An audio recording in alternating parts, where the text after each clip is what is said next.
hello' everyone সকলোকে স্বাগতম জনাইছো এটি নতুন ভিডিঅ'লৈ বৰষুণ ধাৰাবাহিকখনৰ আজিৰ আহিবলগীয়া খণ্ডটি চাবলৈ সঁচাকৈয়ে বহুতেই ভাল লাগিবলৈ গৈ আছে কিয়নো যোৱাটি খণ্ডত আপোনালোকে দেখিবলৈ পাইছিলে অৰ্ণৱক ভাড়াঘৰৰ মালিকগৰাকীয়ে মাতিছিল আৰু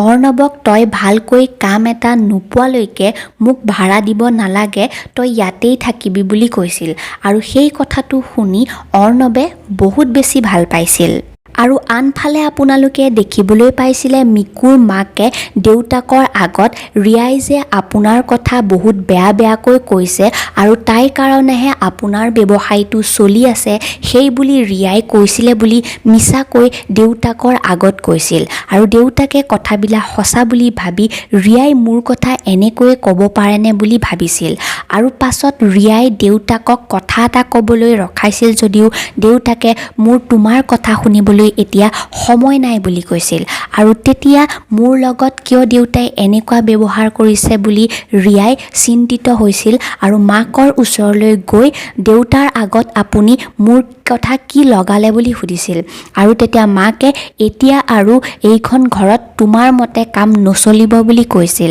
আৰু মিকুৰ মাকে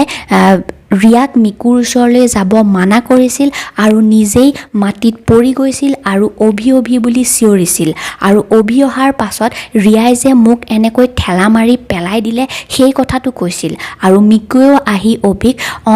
পেলাই দিছিল বুলি কৈছিল আৰু সেইবাবে অভিয়ে ৰিয়াক বহুত গালি পাৰে আৰু মাকক ক্ষমা খুজিবলৈ কৈছিল কিন্তু ৰিয়াই মাকক ক্ষমা খোজা নাছিল আৰু সেইবাবে আপোনালোকে আজিৰ খণ্ডটিত দেখিবলৈ পাব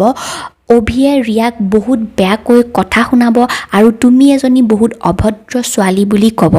এতিয়া বাৰু ৰিয়াই আকৌ অভিক নিজৰ ফলীয়া কৰিব পাৰিবনে বাৰু নে এইবাৰ অভিয়ে ৰিয়াৰ কোনো কথাতেই বিশ্বাস নকৰিব বাৰু আপোনালোকে বাৰু কি ভাবে সেয়া তলত কমেণ্ট কৰি জনাবচোন আৰু আজিৰ খণ্ডটিত আপোনালোকে দেখিবলৈ পাব দেৱযানী আৰু ৰত্না একেলগে খোজকাঢ়ি আহি থাকোঁতে দেৱযানীৰ হাতৰ পৰা ফোনটো ল'ৰা দুজনে লৈ যাব খুজিব এতিয়া বাৰু সঁচাকৈয়ে দেৱযানীৰ ফোনটো লৈ যাব পাৰিব নে সেই ল'ৰা দুজনক দেৱযানীয়ে ধৰিব পাৰিব বাৰু এই গোটেইখিনি আপোনালোকে জানিব পাৰিব আজিৰ সম্পূৰ্ণ খণ্ডটিত সেয়ে আজিৰ খণ্ডটি চাবলৈ বহুতেই ভাল লাগিব ভিডিঅ'টি যদি চাই ভাল পালে এটা লাইক কৰি দিব আৰু আগলৈও এনেকৈ প্ৰমোসমূহ পাই থাকিব বিচাৰিলে আমাৰ চেনেলটি এতিয়াই ছাবস্ক্ৰাইব কৰি কাষতে থকা বেল আইকনটি প্ৰেছ কৰি ৰাখক